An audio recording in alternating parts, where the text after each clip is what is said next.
Hello friends, welcome to my channel. இன்றைக்கி வீடியோவில் பாருங்கள், தேங்காயும் பீட்ரூட்டையும் வச்சு அருமையான ஒரு ஸ்வீட் ரெசிபி பார்க்கலாம் வாங்க. செய்கிறது ரொம்ப சூப்பர், டேஸ்ட்டும் நல்லாயிருக்கும். வாங்க வீடியோக்குள்ளே போகலாம். நம்ம சேனலுக்கு நீங்கள் புதுசாக இருந்தீங்கன்னா மறக்காமல் சப்ஸ்கிரைப் பண்ணிவிட்டு கூடவே பெல் சிம்பிளே கிளிக் பண்ணிடுங்க.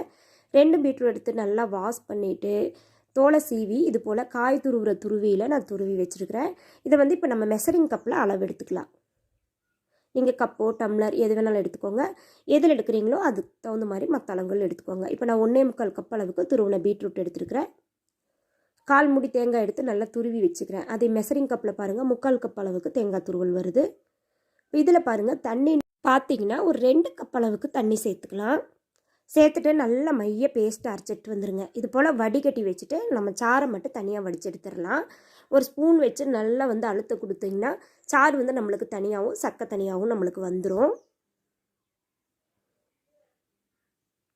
பாருங்கள், இது போல் வடிகட்டி எடுத்துக்கலாம். மெஷரிங் கப்லேன்னு பார்த்தீங்கன்னா ஒரு 2 கப் அளவுக்கு நம்மளுக்கு பீட்ரூட் சாறு நம்மளுக்கு கிடச்சிருச்சு. பாருங்கள், இது போல் நல்லா ஃபில்டர் பண்ணி எடுத்துருவோம். இது கூட பாருங்கள் 1/4 கப் அளவுக்கு கார்ன்ஃப்ளவர் மாவு எடுத்துருக்குறேன். நீங்கள் கார்ன்ஃப்ளவர் பருவா மைதா கூட சேர்த்துக்கலாம். 1/4 கப்பு எடுத்துகிட்டு இதில் சேர்த்து கட்டி இல்லாமல் கரைச்சி எடுத்துடலாங்க. பாருங்கள், ஒரு ஸ்பூனு அல்லது ஒரு விஸ்கை வச்சுட்டு நல்லா கட்டி இல்லாமல் கரைச்சி எடுத்துருவோம். இது கூடயே பாருங்கள் ஒரு 3/4 கப் அளவுக்கு சர்க்கரை. நீங்கள் சர்க்கரைக்கு பொதுவாக நாட்டு சர்க்கரை கூட சேர்த்து செய்யலாம், டேஸ்ட்டு நல்லாயிருக்கும். ஏன்னா பீட்ரூட்லேயே ஆல்ரெடி தேங்காயில் கொஞ்சம் இனிப்பு தன்மை இருக்கும். அதுக்கு தகுந்த மாதிரி நான் சர்க்கரை எடுத்துருக்கிறேன். உங்களுக்கு அதிகமாக வேணால் நீங்கள் 1 கப்பு சர்க்கரை கூட எடுத்துக்கலாம். இது போல் பிஞ்சு போல் உப்பு, இனிப்பு சுவையை நல்லா எடுத்து கொடுக்குறதுக்காக உப்பு சேர்த்துட்டு நல்லா மிக்ஸ் பண்ணிடலாம். அந்த சர்க்கரை நல்லா கரையணும், அந்தளவுக்கு மிக்ஸ் பண்ணி எடுத்துடலாங்க. இப்போ அடுப்பில் பாருங்க ஒரு நல்ல அடிக்கனமான கடாய் வச்சுக்கோங்க. நான் நான்ஸ்டிக் வச்சுருக்கிறேன். நான்ஸ்டிக் கூட நீங்கள் யூஸ் பண்ணிக்கலாம். சேர்த்துட்டு இது கூட நம்ம கரைச்சி வச்சுருக்கிற பீட்ரூட் கார்ன்ஃப்ளவர் தேங்காய் தண்ணியை சேர்த்துருவோம். 2 ஏலக்காயை வாசனைக்காக தட்டி சேர்த்துக்கலாம். அடுப்பை நீங்கள் மீடியம் ஃப்ளேமில் வச்சுக்கோங்க. வச்சுட்டு நல்லா கையெடுக்காமல் கலந்துகிட்டே இருங்க. ஏன்னா கார்ன்ஃப்ளவர் சேர்த்துக்கனால சீக்கிரமே நம்மளுக்கு கெட்டியாயிரும். பாருங்கள், நல்லா கெட்டிப்பட்டு வருது. இது போல் கலந்துகிட்டே இருங்க. நல்லா கெட்டியான பிறகு அடுப்பை லோ ஃப்ளேமில் வச்சுக்கோங்க.